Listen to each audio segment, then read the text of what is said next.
Hi, good morning again from London, England.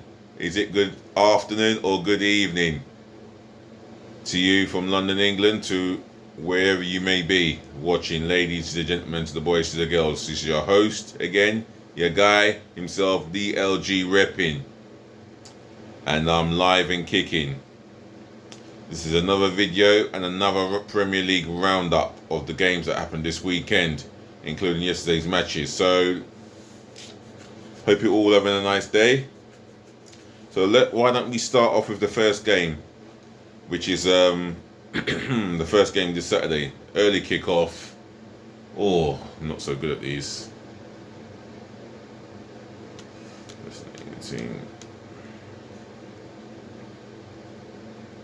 I'll just start off with Liverpool versus West Ham. Now, I caught the first half of that game. Well, the first, 35 minutes of that game. That was the first half, and West Ham were worthy of their lead. They looked like they started brightly, and Pablo Fornells gave them the lead, and then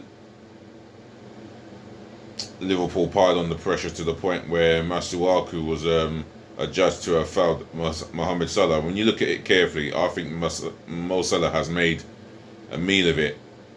I mean, West Ham fans, you may be appalled. You may be appalled about the penalty given against you guys. If you have something to comment, or something, if you have something to say about that, and you want to leave a message, then drop it in the comment section below. Liverpool fans, do you feel Mo Salah does make a meal of getting penalties when he shouldn't be getting penalties or set pieces? Let me know in the comment section below. However, it was converted by Mo Salah, and it ended 1-1 at half time. And then late on, during the second half, Diego Jota had a goal ruled out, and rightfully so, for offside. But there was no stopping him from scoring the winner with a magnificent, splendid ball by Xherdan Shaqiri, who has been speculated to leave Liverpool at some point. But he done his job when asked to come on and provide the assist. And what a lovely assist it was through the defender's leg. Jota couldn't miss the target from where he was. Ooh.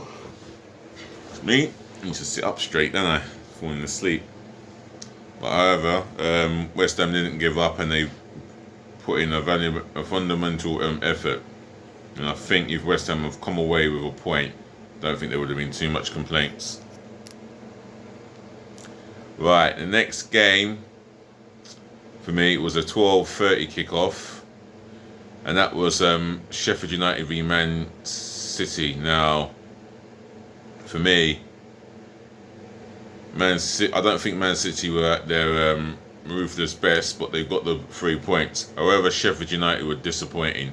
You know, bodies been thrown into the box waiting for a cross, and it kept going sideways, and one too many passes. And yeah, they disappointed me, Sheffield United, from what I saw.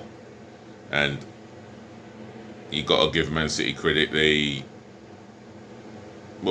Not too much credit as such. They got a good goal through Kyle Walker. I mean, Kevin De Bruyne has a vision in passing. You know, you wonder why he gets so many assists with the eye for a pass. Laid it across the field to Walker. He took a touch and hit it, and what a hit it was for me.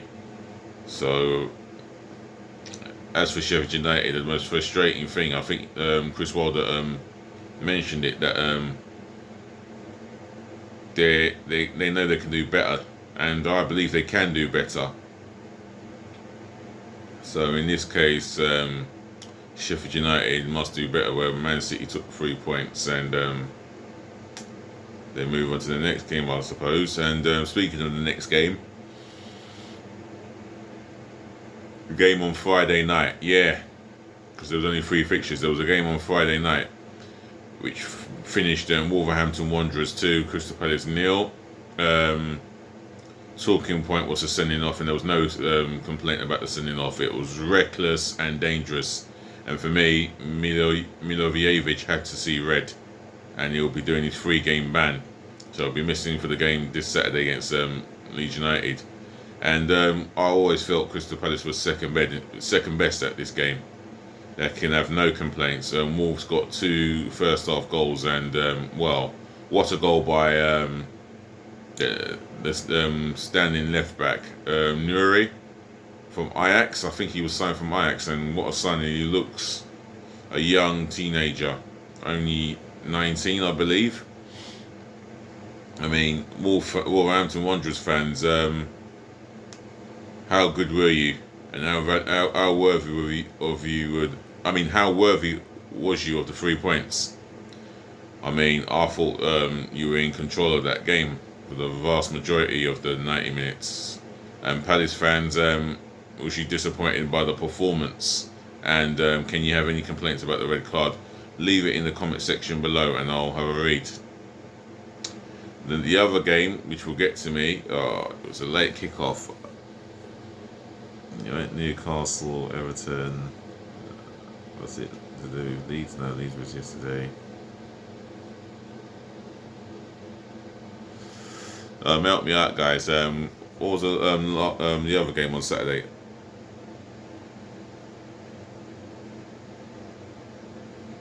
I've done Liverpool, West Ham. Done the Friday game. Done Sheffield United, Man City.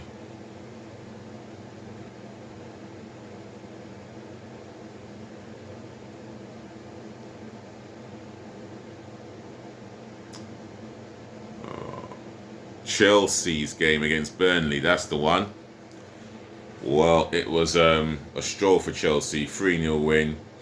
Burnley they just couldn't get near Chelsea. They just weren't up for it. I saw a team who looked like they're going to have a struggle.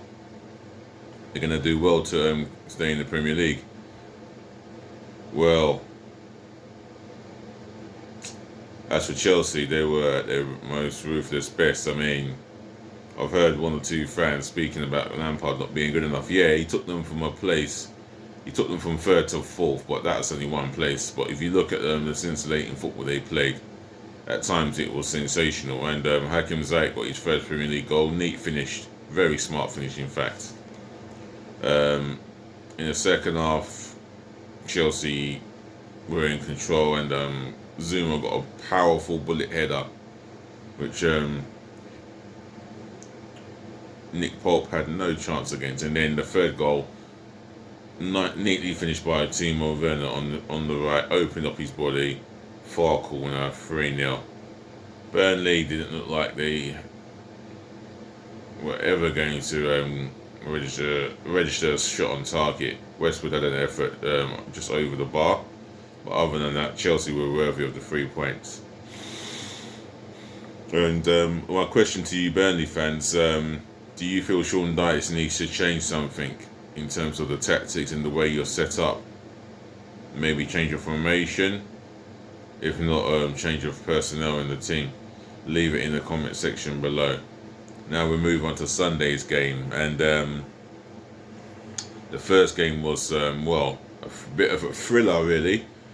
Aston Villa 3, Southampton 4. Now Southampton went into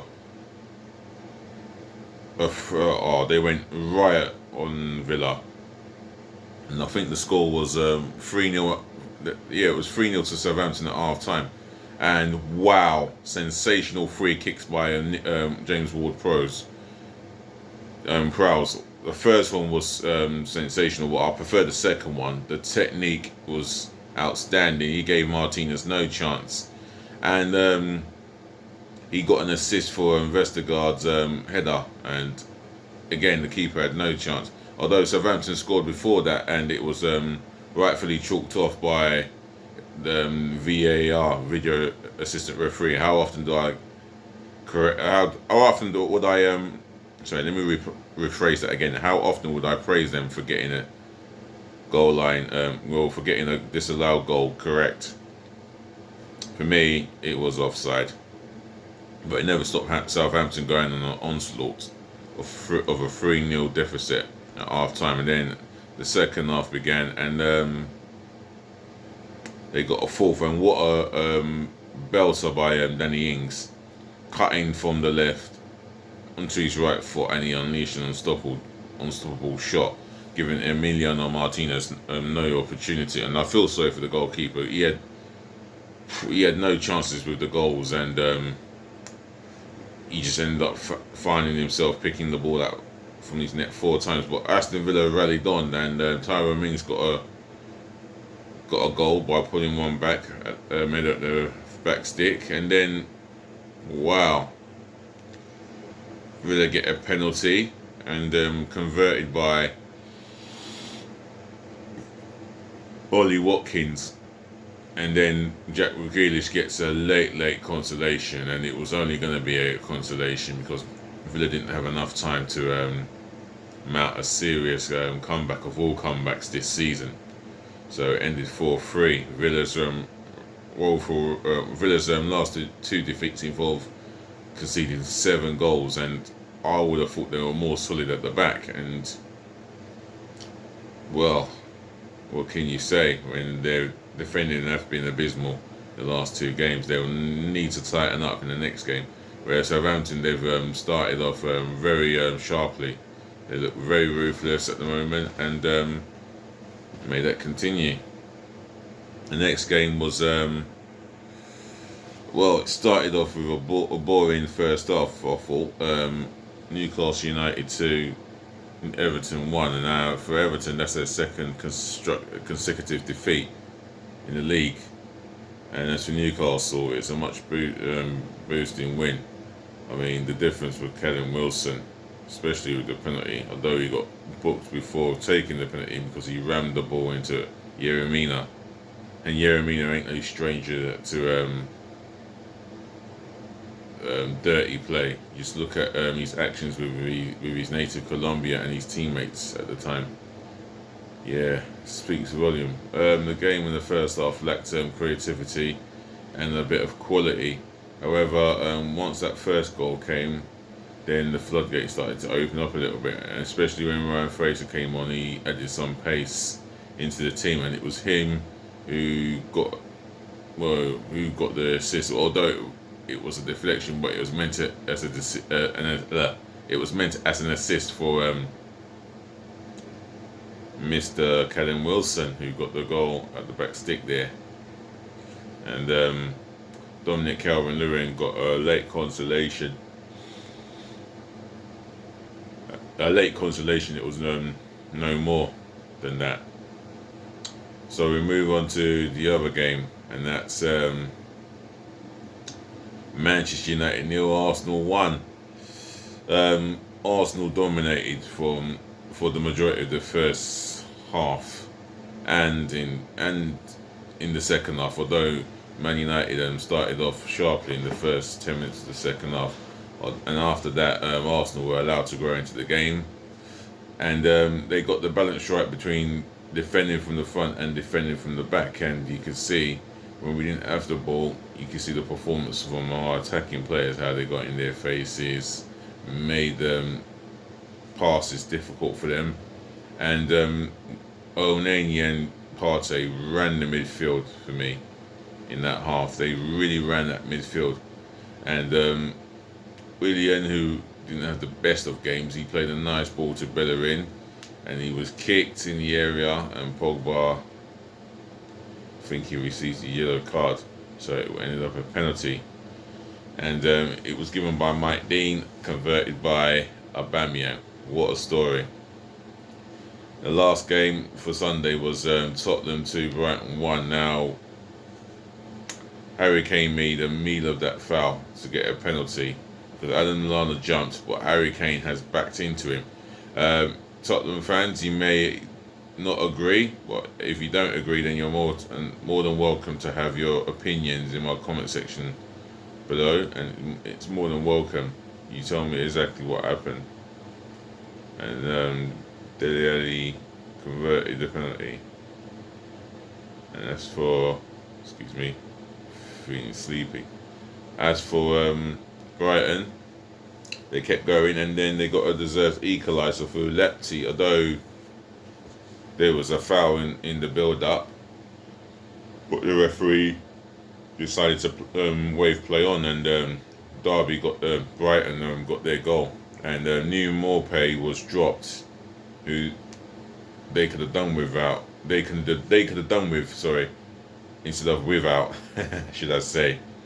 Graham Potter possibly got a lot of answers to questions, or he's just got to come out and speak the truth. Brighton fans, do you feel that you deserve an explanation from Graham Potter? If you do, then leave it in my comment section below. And then Tottenham got the winner by an unlikely source. He goes by the name of Gareth Bell, written in the scripture. You would have thought it written in the stars. Gareth Bell to come on and score Tottenham's winning goal. And it was a nice goal, and the feeling was pleasant as well, just to see, just for Tottenham players to see Gareth Bell getting their winning goal. Delighted faces all around. Next game was on the Monday, and that was Fulham 2, West Bromwich Albion 0. Yeah, West Brom looked like they started. Looking at the highlights, West Brom looked like they were on the front foot, and then Fulham won the ball back in midfield, and it was a 2-0 scoreline that were pleased. Scott Parker, I felt they were worthy of the 3 points. He contributed, and West Brom did create chances. Callum Grant should have scored, or at least go across the goalkeeper, but it wasn't to be. Reed got the first goal, and the second goal. Well, who got the second goal? Oh, Ola Aina, and what a sensational strike! So spectacular. Amongst the goal of the month awards, definitely, and it was a great strike. So it finished 2-0 Fulham, and that was a strike worthy of winning any football match in the planet. The last game, but least, it was Leeds United 1, Leicester City 4. I mean, this season, Leicester City have had a very ruthless edge about them. You only have to look at what they did against Manchester City, 5-2. You know, for me, Leeds United, it didn't go well for them as such in the end. Although in the beginning of what I was watching, the beginning of the highlights I saw Leeds attacking them, but it was a header straight at Schmeichel. And when Leicester got up the other end, my word, what a goal! Well, it wasn't a great goal, but what a cock up, and in the defence of Leeds, and Mr. Vardy lays it off to Harvey Barnes. Well, after he'd gone round the goalkeeper, that is, laid it to Harvey Barnes, and it was a nice tap-in. And then they got another goal where the shot comes in, keeper parries it, but falls to Tielemans, who gets his, I think, enough, should I say, he gets his first Premier League goal for the season. In the second half, Leicester picked off where they went off from where they left off, and I feel that although Leeds United got one back through Stuart Dennis, but I feel Leeds were just too strong. And the second goal, and the fourth goal was scored by Vardy, typical Jamie Vardy. Always around in that penalty box, especially with his pace. So it was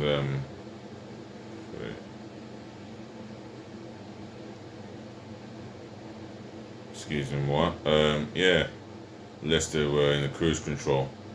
I do apologise if I feel tired. Been at work, been physically draining, and yeah, I'm feeling the effects. However,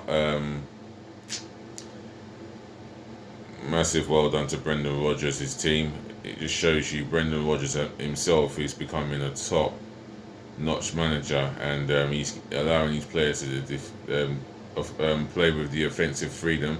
And when they need to defend, they defend as a whole. So yeah, Leicester City are looking marvellous at the moment. As well as Tottenham as well. They're coming on strong. Other than that, that's my match day roundup, and I'm gonna wrap it up and say thank you to the ladies, to the gentlemen, to the boys, to the girls for watching. Thank you for listening. Thank you for tuning in. I will be back later on this afternoon and this evening with more football context. Take care of yourself, guys, and peace again, love again, and bless again. Make sure you just take good care of yourself, and I look forward to entertaining you again this afternoon. Remember, if you've got your thoughts on your game, or thoughts on your team and how your team performed, and if you feel that you disagree with what's been said, or you agree with what's been said, leave it in the comment section below. Smash the thumbs up, like button, and do remember to subscribe to the channel, please. I've only got 57 subscribers. One unsubscribe. I don't know who that was, but I will shout you out for subscribing, like I did with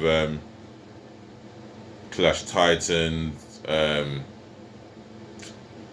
Italian fella. I've forgotten his name, but I've shouted him out, and I've shouted out Mr. Paul Jenner, and I'll shout out many people if you subscribe left, right, and centre by hitting that subscribe button for me.